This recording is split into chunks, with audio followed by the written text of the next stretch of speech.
Hey, how's it going, RevTune? Welcome to Back to the Drift Car. We got Muzza and little Muzza Anthony. And so what we've done, after the last meet we had a lot of problems with the LSD diff. It wasn't working. This car was meant to have a 411 full spool, which it doesn't because it was open wheeling. So I've got to have a look at the diff. Got to change the oil. We had a coolant leak from the top radiator cap. So we've already replaced that. I did it on the grass, so I didn't make much mess in the garage. I'm changing the oil just to see what the oil comes out like. I'm going to change the plugs and re-gap the plugs smaller because we had a bit of a breakdown up top. So I'm not sure if it's a plug issue or something else, but we'll start with plugs. And then I've got to check underneath the car. So last time we were out on the track, I come off and I hit one of the ripple strips and it made a massive bang underneath the car. And I've already had a close look at it, and it didn't hit the engine, but it hit the gearbox housing. And my 4-inch exhaust has gone to pretty much a 3-inch exhaust now. It's crushed it a bit. That'll buff out. Might see if I get a G clamp on there or something, just see if I can puff it up a bit more. But at least it didn't hit the sump or the engine, and the gearbox looks okay. So stay tuned, RevTune. Let's show you around the car. Ready, Anth? All right, so the cooling system was empty. It was spraying out of the top cap here. I've changed the cap and I've gone a bigger one. So I've gone for a 20 PSI cap now. I had it running outside for a while, got it pretty hot. Rebled the cooling system, refilled the coolant overflow. And so far it looks to be holding coolant, not leaking anymore. So hopefully it was just a faulty cap. And then started changing oil. I was trying to cheat and not take off the big bash plate underneath the car, which I was going nice and was going good. And then all of a sudden the bash plate, as the oil started pouring slowly, it filled the bash plate and made a massive mess. So I was trying to be lazy and leave the bash plate on, and I made a massive mess. So when I changed the oil on this car, I've got to take the bash plate off. I learned that the hard way, Anth. Lucky we didn't wreck our show carpet we have in our garage. And then underneath the car, I don't know if you guys can see. So there's the damage. So there's the big dent in the exhaust there. So it's like crushed my pipe. It's not full restricted, but it's crushed it a bit. And here, the gearbox got a nice file there on the casing. Lucky these T56s are pretty strong. And it's got real excessive webbing. So the webbing copped the brunt of the hit. Bit of the rail too, caught a bit of the hit there. But yeah, I'm not too fast being a drift car, a bit of underbody damage. And this wasn't from me before, but see the hole in the housing. It looks like the bash plates got hit before. That was already there. And then look where it's come up and smacked the bell housing before. But that bash plate's a pretty good idea because this car's so low and the sump so close to the ground. Yeah, Adam had an issue last time. He hit a ripple as well and he actually broke his sump.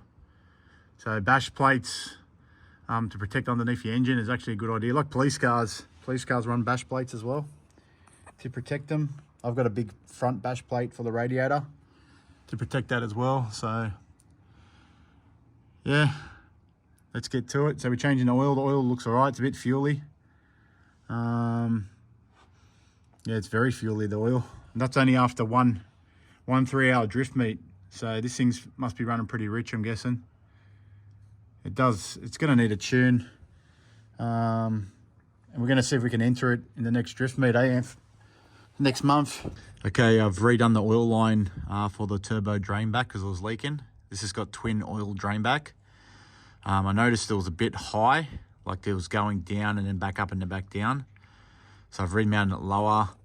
I put brand new hose. I've double clamped it, and I'm putting this heat-proof sock over the top as well to insulate it from the turbo because the turbo gets pretty hot.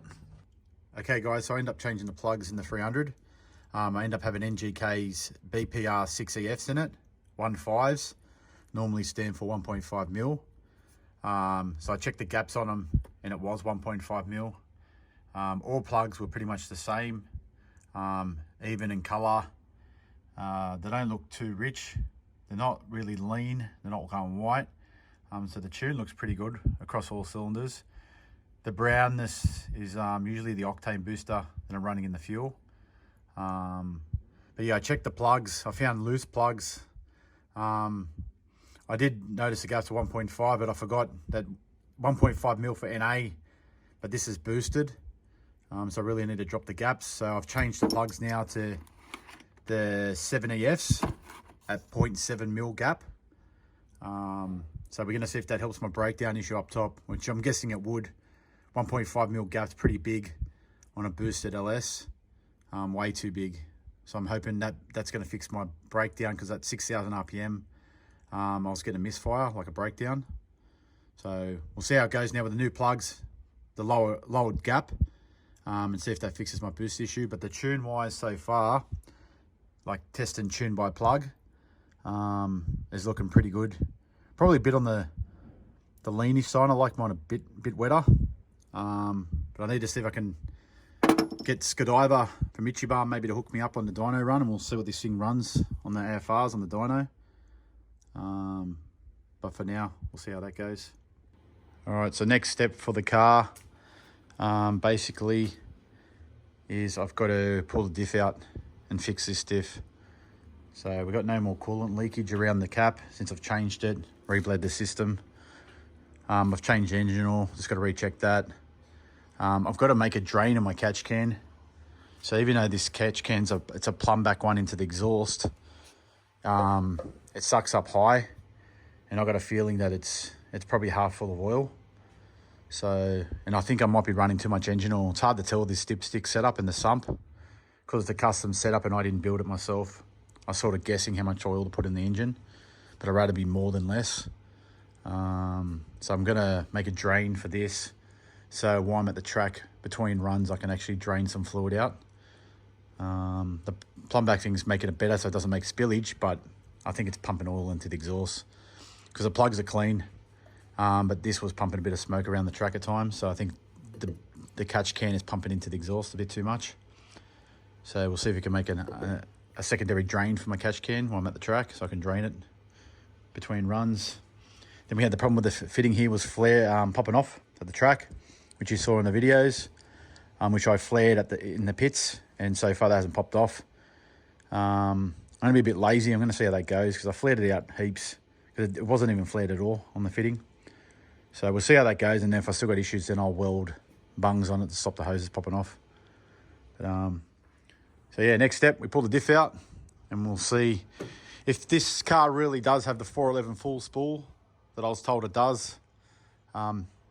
Even though I've driven heaps of 411 LSs around the track, and this doesn't feel like 411. And for a full spool diff, this open spins on the corners. So I don't know what their theory of a full spool is, but usually a full spool, my theory is a locker diff. But yeah, we'll find out when we pull it apart. Stay tuned, RevTune. RevTune! So the June, 23rd of June, hopefully. What happened there? Bald Muzza.